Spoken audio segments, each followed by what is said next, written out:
Ang pagbaba ng mga kalalakihan sa ating mga babae ay isang malaking turn-on. Yung basa na nalalasahan nila at yung napakagandang view sa dalawang bundok ng mga kababaihan, sobrang turn-on ang mga kalalakihan dyan.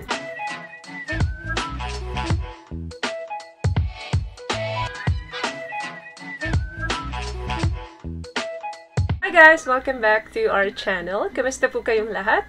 Sana ay nasa mabuti po kayo. At sa mga hindi pa po nakakakilala sa akin, my name is Cheryl Ting. At kung bago pa lang po kayo sa channel na to, pwede po bang makahingi ng isang favor to please consider to subscribe to our YouTube channel. Just click the subscribe button po. And also, huwag niyo na rin po sanang kalimutan i-click ang ating notification bell para in case may mga bago po tayong video na in-upload, ay mabigyan po kaagad kayo ng notification. And for today's video is another concerned video. Sabi niya is, Ate Ting, girl po ako. Bakit gusto ng lalaki na laging bumababa sa akin?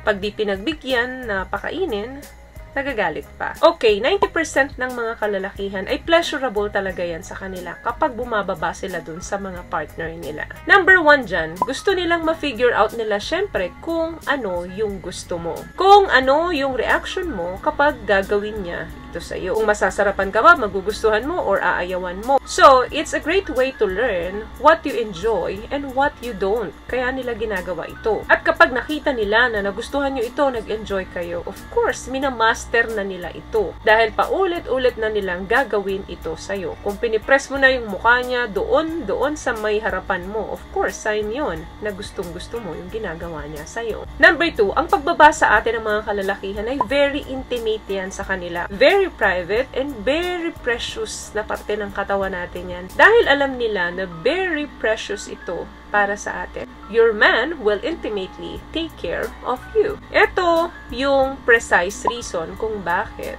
bumababa ang mga kalalakihan sa atin. Number 3, yung ingay mo ay nagbibigay ng satisfaction sa lalaki. Anong ingay yan? Yun yung mga ungol mo, yan yung paggagat mo ng labi, yung mga reactions mo na hindi mo ma-explain kung ano yung sarap na nararamdaman mo.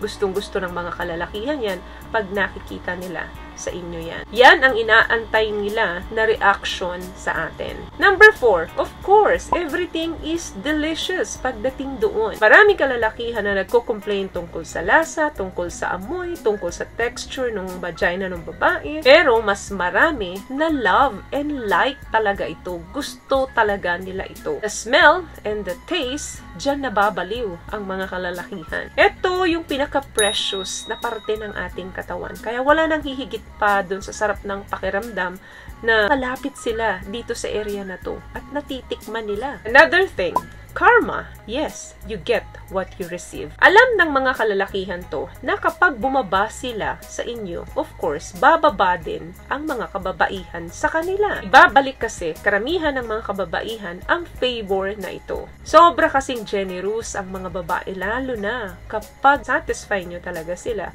Kung gaano kayo katagal nagbabad sa kanila, ganun din magtatagal magbabad sa inyo, karamihan sa mga kababaihan. Kasi binabalik nila yung favor sa inyo. At alam ng mga kalalakihan yan. Another thing, all other areas are accessible. Imagine pag nandoon ka sa harap ng babae, nakikita mo yung kanyang lovely, too beautiful mountain. Yung kanyang dalawang bundok ay masyadong malapit sa'yo at kayang-kaya mong abutin ito. Halos nakakaikot ang kamay mo sa lahat ng parte o sulok ng katawan ng babae kapag nandun ka sa baba niya. At pleasure yon para sa inyong dalawa. Habang namamasyal ang mga kamay niya sa iba't ibang parte ng katawan mo, nagugustuhan mo yun. Another thing, guaranteed orgasm. Yes, ang big O does not come so naturally kung penetration lang sa sex. Ibig ko sabihin, kung dire-diretso lang papasok ang lalaki sa babae, malabong makatapos siya. Kaya kinakailangan na tikman ka talaga niya doon sa baba mo. Another thing, ang pagbaba ng mga kalalakihan sa ating mga babae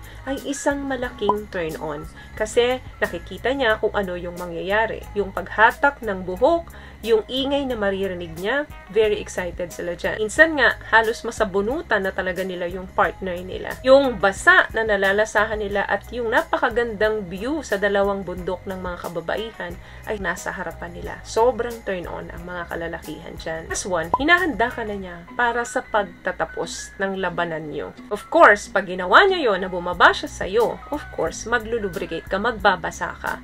At hindi ka mahihirapan kapag pumasok na siya. Instead of mag-e-enjoy ka pa. Dahil basang-basa ka na nga, of course, malaking tulong ito para sa big step, sa finish step. Mas madaming lubrication means mas madaling ipasok. So, yun lamang guys ang video natin for today. I hope may naibigay po ako sa inyong tips. At kung nagustuhan niyo po ang ating video, please give it a thumbs up, comment down below, and also share this video na rin po sa mga kaibigan na sa tingin nyong matutulungan ng video natin.